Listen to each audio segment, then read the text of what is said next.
RSS ನಿಷೇಧ ಮಾಡಲು ಸರ್ಕಾರಕ್ಕೆ ಆಗಲ್ಲ. ಇಲ್ಲಿ ಇದು ಘೋಷಣೆಯ ಸರ್ಕಾರ, ಇದಕ್ಕೆ ಮನ್ನಣೆಯನ್ನ ಕೊಡಬೇಕಿಲ್ಲ. ಸರ್ಕಾರದ ವಿರುದ್ಧ ಕೇಂದ್ರ ಸಚಿವ ಎಚ್.ಡಿ. ಕುಮಾರಸ್ವಾಮಿ ಟೀಕೆಯನ್ನ ಮಾಡಿದ್ದಾರೆ. ಗಾಂಧಿ ಅವರನ್ನ ಗೋಡ್ಸೆ ಕೊಂದಾಗ ನಿಷೇಧ ಮಾಡಲಾಗಿತ್ತು, ಆದರೆ ಇಲ್ಲಿ ನಂತರ ನೆಹರು ಅವರೇ ನಿಷೇಧವನ್ನ ಹಿಂಪಡೆದಿದ್ರು. ಅವರಿಗಿಂತ ಸಿಎಂ ಸಿದ್ದರಾಮಯ್ಯ ದೊಡ್ಡವರ ಅಂತ ಹೇಳಿ ಪ್ರಶ್ನೆ ಮಾಡಿದ್ದಾರೆ. CM ಸಿದ್ದರಾಮಯ್ಯಗೆ H D. ಕುಮಾರಸ್ವಾಮಿ ಪ್ರಶ್ನೆಯನ್ನ ಹಾಕಿರುವಂತದ್ದು. ಇಲ್ಲಿ ಒಂದ್ ಕಡೆ ಆರ್ಎಸ್ಎಸ್ ನಿಷೇಧ ಮಾಡಲು ಸರ್ಕಾರಕ್ಕೆ ಆಗಲ್ಲ, ಇದು ಘೋಷಣೆಯ ಸರ್ಕಾರ, ಇದಕ್ಕೆ ಮನ್ನಣೆಯನ್ನ ಕೊಡಬೇಕಾಗಿಲ್ಲ. ಸರ್ಕಾರದ ವಿರುದ್ಧ ಕೇಂದ್ರ ಸಚಿವ ಎಚ್.ಡಿ. ಕುಮಾರಸ್ವಾಮಿ ಹೇಳಿಕೆಯನ್ನ ನೀಡಿರುವಂತದ್ದು. ಕಾಂಗ್ರೆಸ್ ಈಗ RSS ಇವತ್ತು ಅವರ ಸಾರ್ವಜನಿಕ ಚಟುವಟಿಕೆಗಳು ಅವರಿಗೇನು ಬ್ಯಾನ್ ಮಾಡೋಕ್ಕಾಗಿಲ್ಲ, ಬ್ಯಾನ್ ಮಾಡೋಕ್ಕಾಗೋದು ಇಲ್ಲ.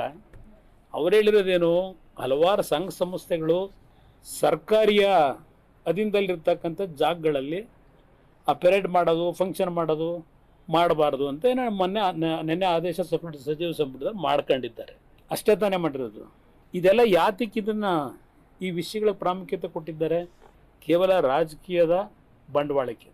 ಒಂದೊಂದು ಪಕ್ಷಗಳು ಒಂದೊಂದು ರೀತಿಯಲ್ಲಿ ಇಂಥ ವಿಷಯಗಳೇ ಸಾಕು, ಅವರಿಗೆ ಅಭಿವೃದ್ಧಿ ಬೇಕಿಲ್ಲ. ಇದರ ಅವಶ್ಯಕತೆ ಏನಿದೆ?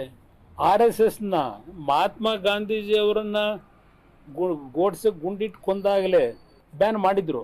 ಇದೇ ನೆಹರು ಅವರೇ ಆ ಬ್ಯಾನ್ನ ವಾಪಸ್ ತಗೊಳ್ಳಿಲ್ವಾ ಕಾಂಗ್ರೆಸ್ ಸರ್ಕಾರ ಇದ್ದಾಗಲೇ? ಅವ್ರಿಗಿಂತಲೂ ಕರೆಗೆ ಸಿದ್ದರಾಮಯ್ಯನ ಇವೆಲ್ಲ ಏನು ಅರ್ಥ ಏನಿದೆ ಇದರಿಂದ?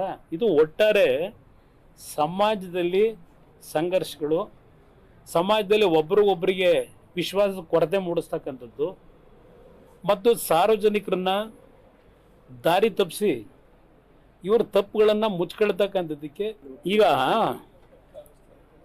RSSನ ಇವತ್ತು ಅವರ ಸಾರ್ವಜನಿಕ ಚಟುವಟಿಕೆಗಳು ಅವರಿಗೇನು ಬ್ಯಾನ್ ಮಾಡೋಕ್ಕಾಗಿ